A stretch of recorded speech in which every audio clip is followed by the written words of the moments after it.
मित्रों नमस्कार। आज वास्तुशास्त्र में अग्नि तत्व की बात करते हैं।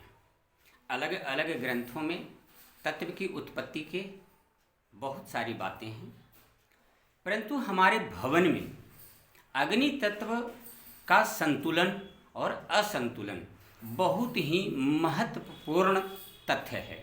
इसके लिए अग्नि तत्व की सबसे पहले यह ध्यान देना होगा कि मुख्य रूप से प्रतिष्ठित दिशा है आग्नेय कोण, और आग्नेय कोण की स्थिति किस प्रकार से है इस पर निर्भर करता है हमारे घर में, हमारे शरीर में आग्नेय तत्व की स्थिति। अग्नि का मतलब ही होता है जो ताकत, साहस, जोश, शौर्य, हिम्मत, बल, प्रकाश, प्रभाव, यह अग्नि तत्व है जो दूर से दिखता है, जिसमें स्पार्किंग हो, लाइट हो, चमक हो।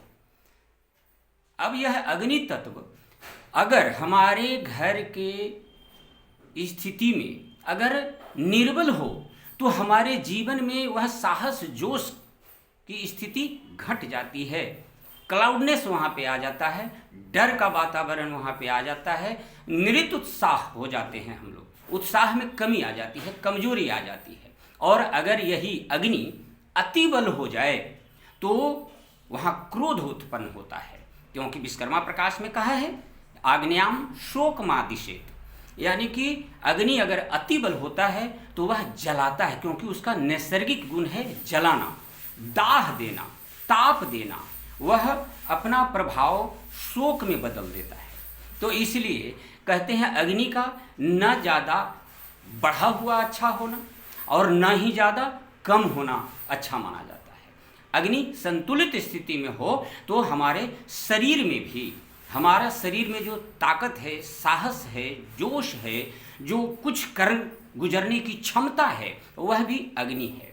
तो यह अतिबल और निर्बल दो स्थिति में, निर्बल कैसे होगा अग्नि, यानी कि अग्नीय कोण में, घर में अग्नीय कोण में कट हो, उस तरफ में गड्ढा हो, पानी हो, सेप्टिक टैंक हो, बोरिंग हो, तो यह अग्नि तत्व प्रदूषित हो जाता है, हीन बल हो जाता है, निर्बल हो जाता है, कमजोर हो जाता है।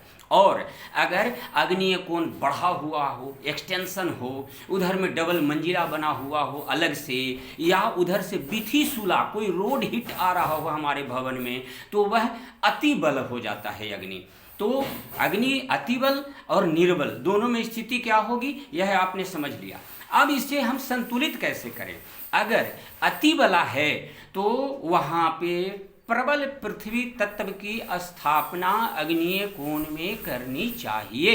जो भी उस तरफ में है, अगर कुआं है, बोरिंग है, सेप्टिक टैंक है, तो उसका सर्वप्रथम और सबसे सरल और निश्चित तौर पर लाभ देने वाला उपाय उसको वहाँ से शिफ्ट करना ही है, और अन्यथा पृथ्वी तत्व की वहाँ पे स्थापना करनी चाहिए।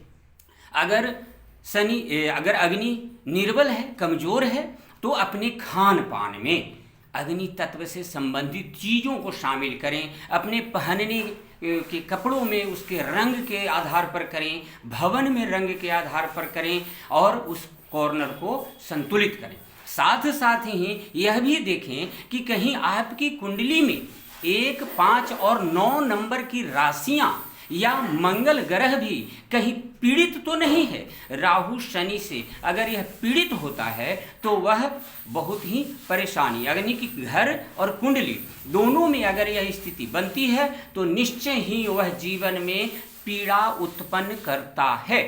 अगर एक जगह है और कम मात्रा में है तो शायद वह उतना अनुभव ना हो सके, लेकिन अगर दोनों जगह इस प्रकार की स्थिति 1, 5, 9 नंबर की राशियां और मंगल ग्रह अगर आपकी कुंडली में पीड़ित है और घर में भी अग्नि कोण किसी भी प्रकार से असंतुलित है, अतिबल है या निर्बल है, तो दोनों स्थिति में यह आपको पीड़ा उत्पन्न करेगा।